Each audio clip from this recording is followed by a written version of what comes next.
One of the things I've been talking about recently is that of influencers or just any media personality, really, and how I think a lot of them are not sincere in who they want you to believe they are. And there's a perverse incentive, I think, with any sort of click economy, right? If you're thinking about YouTube or social media or anything like that, in a lot of people cannot resist the allure of trying to craft a personality to gain notoriety, fame, money, any of those things very fast, and just ramp up their audience by espousing a very narrow set of viewpoints to try and attract the largest amount of viewers as possible.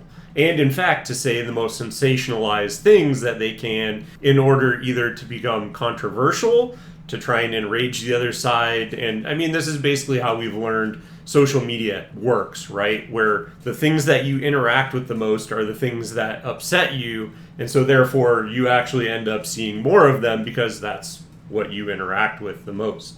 And so the reason why I wanted to bring this up and specifically make a video about it is because one of the people on Breaking Points was recently involved in basically voicing their opinions on Jimmy Kimmel. And they have their own show, which is a standalone show, which is by themselves, and they sometimes bring in guests and whatever.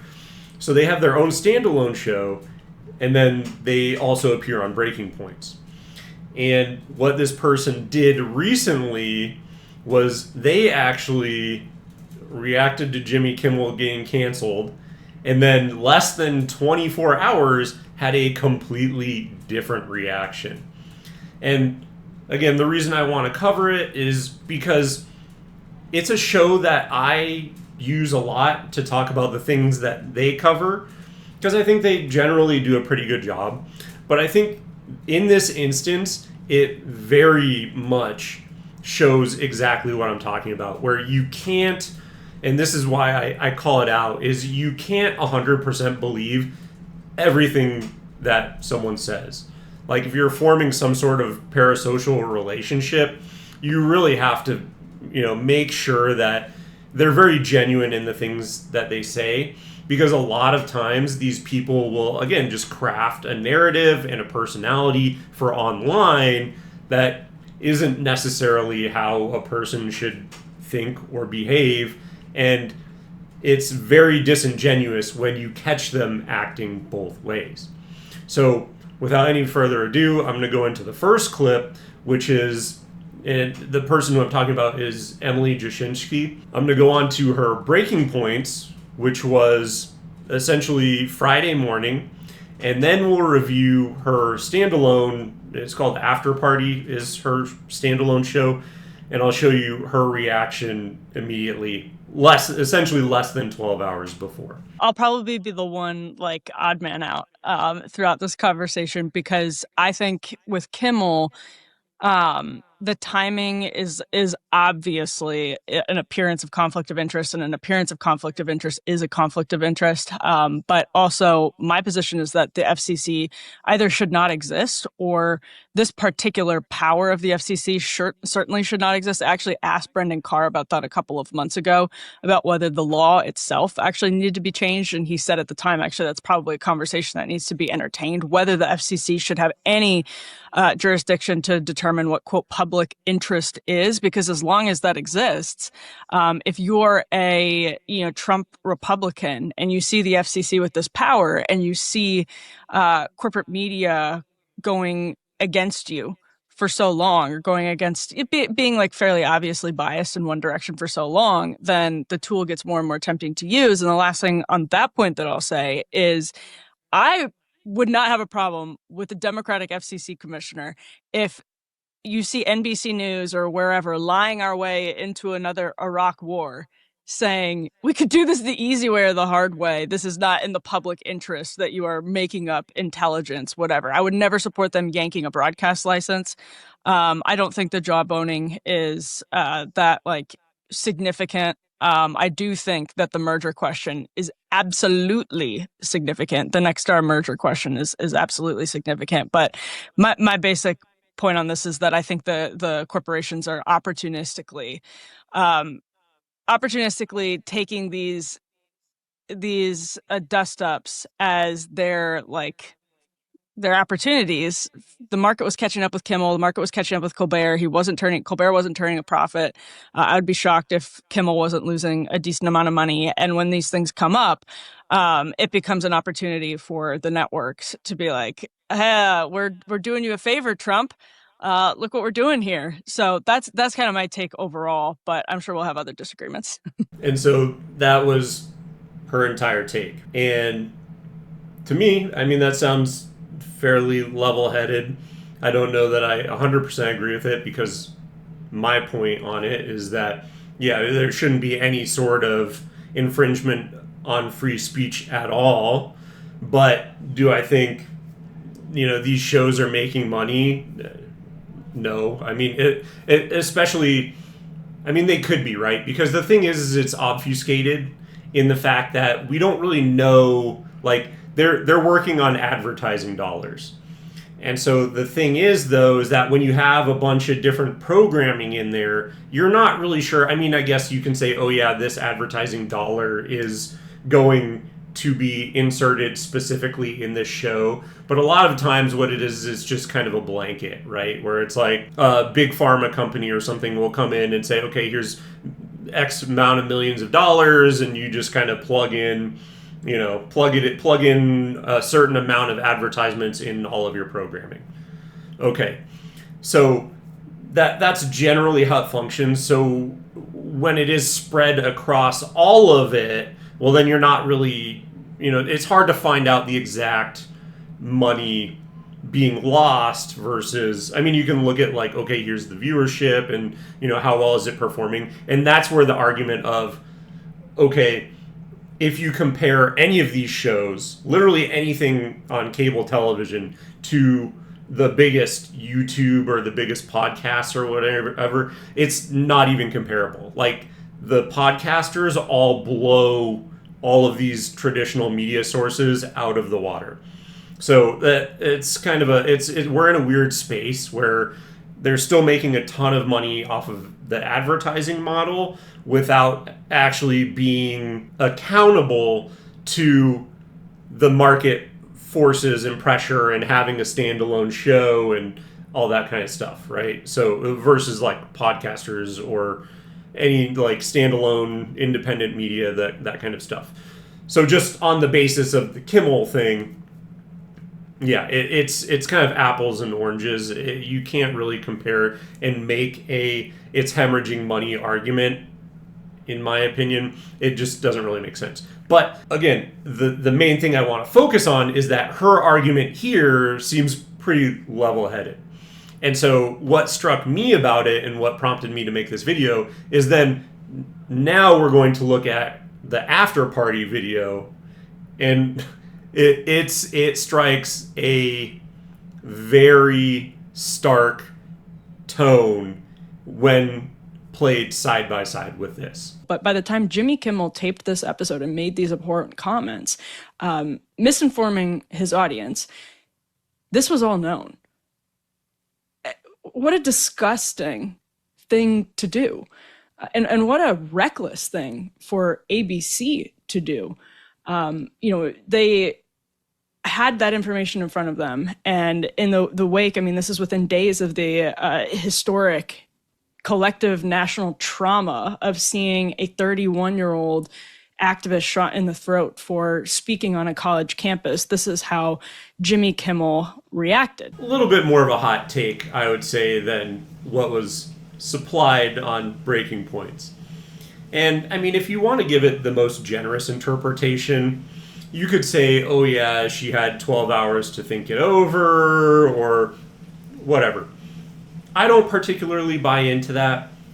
I mean, again, you're entitled to your own opinion, and I think the thing is, if you're going to have that aggressive of a stance and then go on the show that actually probably mostly launched your after party show, catapulted it into the viewership that it has, probably on the backs of people who know you from Breaking Points. That's how I know her. Well, then you probably should at least make some sort of acknowledgement on the Breaking Points where, well, I've thought about it and now I've tampered down my opinion on, here's where I originally started and then here's where I am now. But when you watch After Party and then 12 hours later you see what she's saying on Breaking Points, it just boggles your mind. And to me, again, you want to give everyone the best faith interpretation of what's going on here. But clearly, there's a huge change in her rhetoric and her ideology, being glad that Kimmel's gone and not even mentioning it the next morning. And so that's where I just want to point out to people, because I talked about it in the sense that, oh yeah, the things that you probably saw from Charlie Kirk that people were calling out in terms of his rhetoric that people disagreed with, a lot of that might have been just him cultivating a certain type of personality to get additional clicks, to be able to go on Fox News. Because the person who sits in the middle and tries to give you a more nuanced perspective, well, no one really wants to hear that. That's not going to enrage, well, actually, it's going to enrage both sides. So maybe I am the path forward. But in the kind of reactionary society that we're in, where there are people chasing clicks and views and likes and all that kind of stuff, the thing that you can do to basically catapult your audience and your channel is to firmly supplant yourself on one side or the other and do not stray. Because for me, when I make a video, I could make one video that praises Trump one week and piss off 50% of the audience and start cultivating, an audience on the right. But then the next week, if he does something bad, I'm going to criticize that. And then I basically risk, okay, well, now that audience that I started cultivating on the right, well, now I've pissed off them. And now I lose, a number of subscribers who can't divorce themselves from the idea that, hey, the guy that we like can do things wrong. And so that's where, again, I think a nuanced approach is better. I think that you should seek out people who are more middle ground. And I'm not even saying myself, but, trying to go after people who are firmly on the right or firmly on the left, well, then you're not getting an honest take and you're not getting their honest opinion. And I think the people who do the best, and this is what I strive to do, is just to be unapologetically myself. And that's why I'm not going to try. One of my friends actually told me, oh yeah, you're going to cultivate a personality. And I go, no, I'm going to be myself 100% of the time, because I think people are looking for a genuine opinion. I don't think it has to do with right or left. I think it has to do with how genuine you are. And I can tell you myself, just from this example, I'm probably not really going to watch After Party that much anymore. Because when you see something like that, where there's such a stark difference from what she said on her show versus what she's saying on Breaking Points, well, I can't really trust that what you're saying is truly what you think. And you're not a very genuine person, in my opinion.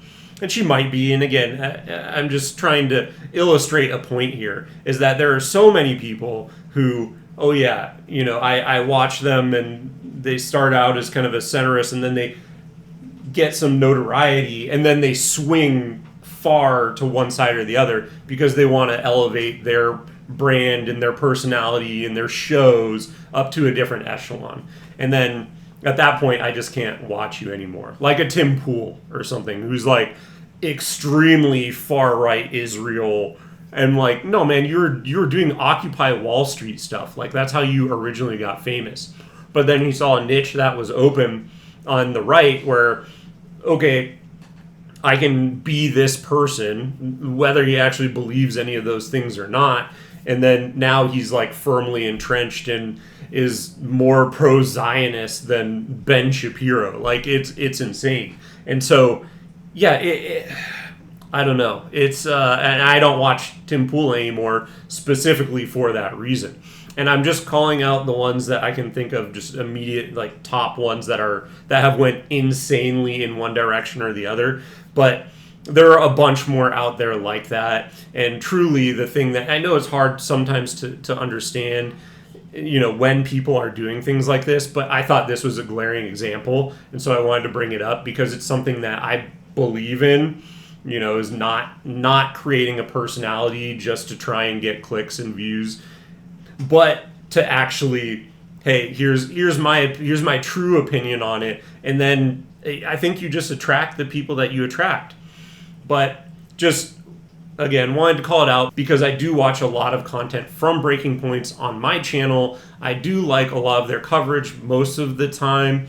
And actually, I'll even say on the Breaking Points topic, even I've seen sometimes in the past where you'll see someone switch their opinion the next day. Like there was one time where Sagar and Crystal had a huge argument on basically the MS-13 thing, like the deportations and all of that. And they had a huge argument that everyone was like, oh my gosh, this is painful to even watch. And then the next day, Sagar, I think, was on with Glenn Greenwald, and he kind of gave him a wink and a nod and was like, oh yeah, after listening to you, I've changed my opinion. No, you didn't. No, you didn't. You literally were arguing, heated argument, for 30 plus minutes, 45 minutes the day before. You didn't do it. You had a conversation. You changed your opinion because this is where our audience is and this is what they want to see. And so to retain them, well, now we're not going to, I'm not going to argue that heatedly about people should be deported. And so, and again, and it's not to say that Breaking Points is all bad. I'm still going to cover a bunch of their videos because I like the right and left dynamic of it, and I like when it's represented. But yeah, if it goes off the tracks, I think that it's something that people need to watch out for, and just again, keep an eye out on the news sources that you watch, because I think trying to audience capture and incentivize, being incentivized to act a certain way and give a certain opinion, and that is all very real. And I think you should not really look to those sources, because then it just becomes an echo chamber, and it's not good for you. It's not good for anyone, really. So anyway, I just, again, wanted to cover this because I thought it was a very glaring example of this happening. And in fact, she actually got called out in the comments. And just to show the comments really quick, I wasn't the only one who was in this camp.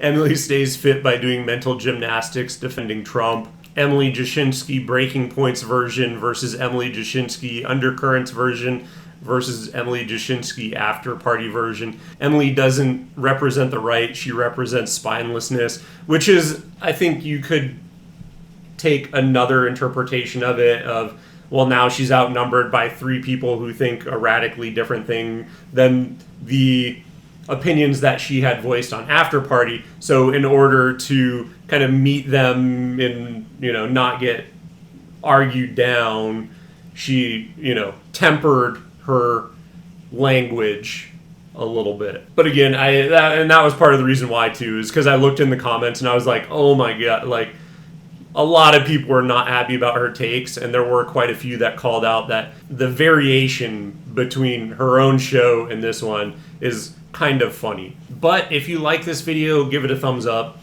If you are interested in my content, drop a subscription below. It really does help my channel grow. And if you have made it this far, thank you so much for watching, and I will see you in the next one.